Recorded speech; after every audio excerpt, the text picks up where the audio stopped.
Salut! Aujourd'hui, unboxing du matos de Tonton Romain. Alors là-dedans, il y a des choses qui sont pour moi, parce qu'on a fait un petit échange. Et il y a des choses qui sont pour tout le monde, pour le garage. Tonton Romain, il m'a mis un petit mot avec. Alors, bonjour Mani, comme convenu, je t'envoie deux châssis. Le premier est un DUX 210 de chez Team Durango qui pourra servir de donneur pour l'autre châssis que tu as en ta possession. Ça, c'est le matos pour tout le monde, c'est super. Puisque Papa RC m'a envoyé encore 4 amortos pour compléter l'autre châssis et qui en plus, déjà avec l'autre châssis, des pièces en plus. J'ai bon espoir de pouvoir assembler au moins 2 DUX 210 en fait pour les gosses, ça va être d'enfer. On a un Pirate 8.6, au secours qu'il a mis entre parenthèses. Il lui manque un cardan, une vis pour la biellette arrière. Je t'ai mis un set d'amortisseurs donc qui a perdu sa molette de réglage, je ne l'ai pas retrouvé, qui pourront servir. Ça c'est super aussi.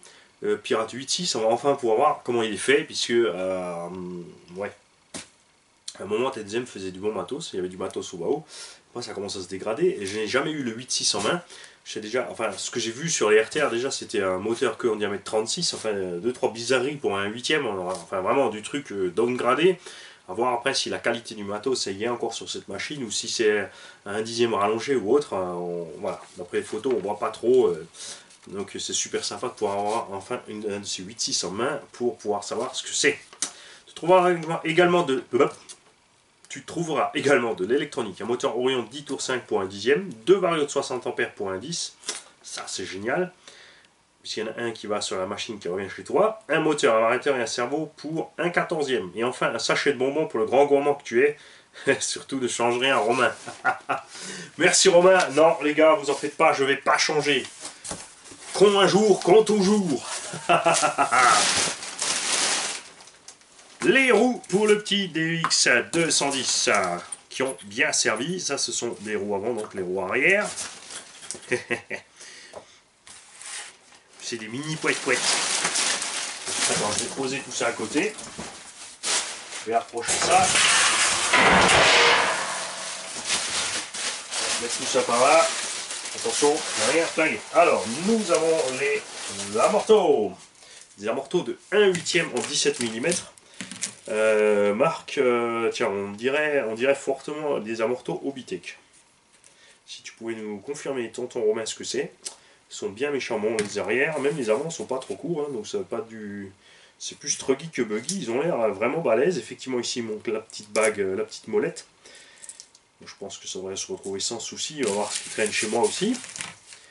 Des amortos qui ont l'air de pas mauvaise facture. Bien étanches, bien remplis.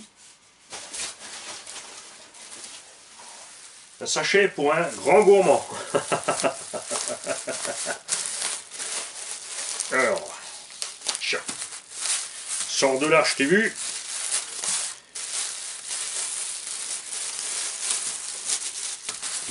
Des petits crocos. Ah, là, je vais faire doucement, sinon je vais avoir de la bouillie. Et des petits gâteaux. Tombe à pic, c'est l'heure du goûter. Le petit cornichon est malade, on va pouvoir lui faire un petit plaisir. Attends, on va t'écarter tout ça. Bon, on peut tout faire tomber. Un aileron en Lexan, donc il y aura sur le petit Durango. On mettra peut-être un petit coup de peinture pour le rafraîchir.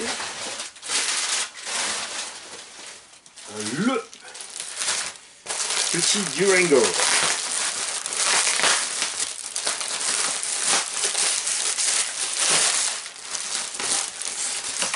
Voilà. Alors lui, il ne manque pas grand chose, hein. 2-3 petites vis pour le remettre en route. On a des amortos vraiment vachement longs. Si la noix veut bien récupérer le cardan, on va pouvoir le redresser. Bougez pas. Voilà. Donc. Ouais.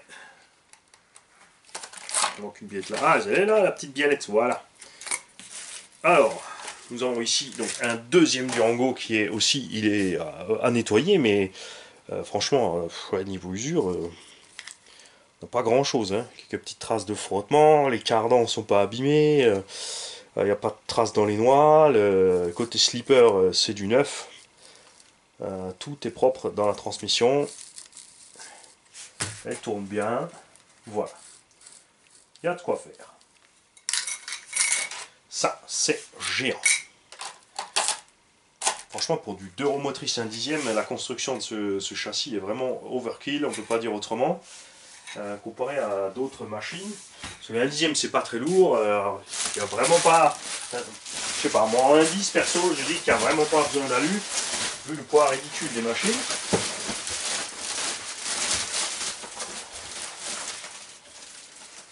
L'électronique, avant de sortir la petite dernière. Je vous ai dit une bêtise, en plus. C'est dans l'autre carton qu'il y a un châssis pour moi. Excellent. Donc de l'électronique de 1/14e. Donc genre... d'ailleurs c'est Horizon Hobby, donc c'est un petit 1/14e genre Losi Mini 8. Un Vario Orion. Donc qui est un Hobbywing 3S 60 ampères. Et un Vario noté Cobra 60 ampères qui est un autre qu'un Léopard. Qui est un... ça y est, j'ai oublié le nom. Sky RC, voilà. Je regardais par là-bas parce que j'ai mes chargeurs Sky RC. Et un petit cerveau 3 fils pour petite machine. Ça tombe à pic, puisque j'ai envoyé un message à quelqu'un aujourd'hui à qui j'avais envoyé un petit combo brushless avec récepteur pour un petit jouet, enfin pour une petite machine, un 18e ou un 24e ou un 20e là. Un petit VL Toy et ou genre pardon genre vous savez les petits 12e que j'avais présentés qui se font aussi chez TZM en booster je crois, et les combos brushless n'ont pas les mêmes prises pour le cerveau, apparemment ce sont des cerveaux 3 fils, donc ceci pourrait aller à la perfection. Ça c'est cool.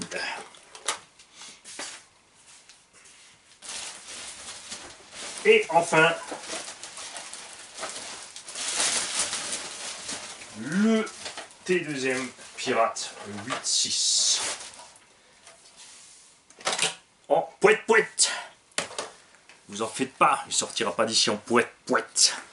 On va lui mettre un petit support moteur générique. Un petit moteur brushless pas trop violent. La construction de cet engin et les plastiques rappellent un peu ouais, Huntsman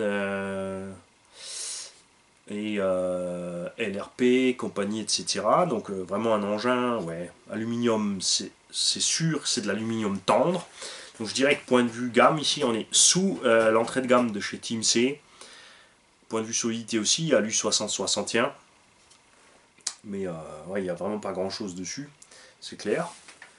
Biellette à pas inversé, ça va. Les cellules, ouais, pas énorme non plus. Enfin, le plastique, ouais, enfin, c'est... Moi j'ai l'habitude, j'avais déjà plein d'engins en main, donc c'est vraiment de l'entrée de gamme, bas de gamme. Cale de train plastique avec circlips. Après, les noix de cardan ne sont pas usées. Alors après, est-ce qu'il a servi beaucoup ou pas, je ne sais pas. On compte sur Romain pour nous le dire. On a même les corps de diff qui ressemblent étrangement à ceux qu'on trouve chez Obitech.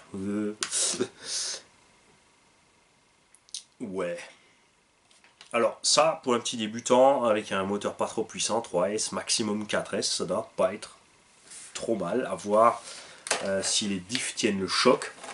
Donc merci à tous les pilotes de Pirate 8.6 de nous laisser les commentaires en dessous, de nous dire ce qui leur a plu, ce qui leur a pas plu, ce qui allait pas. On a une vis ici qui est Romain. Tu as une vis à bois qui a traversé en dessous, qui sort de la cellule sur le côté. Qu'est-ce que c'est? Là on est déjà en vis tête hexagonale. D'où sort cette vis? Qu'est-ce que c'est que ça? Bon, on verra au démontage, évidemment. On va ouvrir cette machine, on va contrôler l'intérieur des diffs. Ça a l'air bien graissé, ça n'a pas l'air trop dégueu. Voilà. Je pense, Romain, sérieusement, qu'on va réussir à faire quelque chose de sympa avec cet engin. La carreau rappelle étrangement un peu du haut-bas assez large, Hyper 8 et compagnie. Mais c'est définitivement pas du haut-bas, mais bien du bas de gamme. On verra ça quand on aura le moteur dedans, ce qui se passe avec les diffs ou pas. Et oui, et ceux qui ont un Pirate 6, s'il y en a un qui l'a en brushless, ça serait vachement sympa de nous donner les dimensions du moteur. Parce que je ne les avais pas trouvées sur le net. Merci Romain, salut les gars.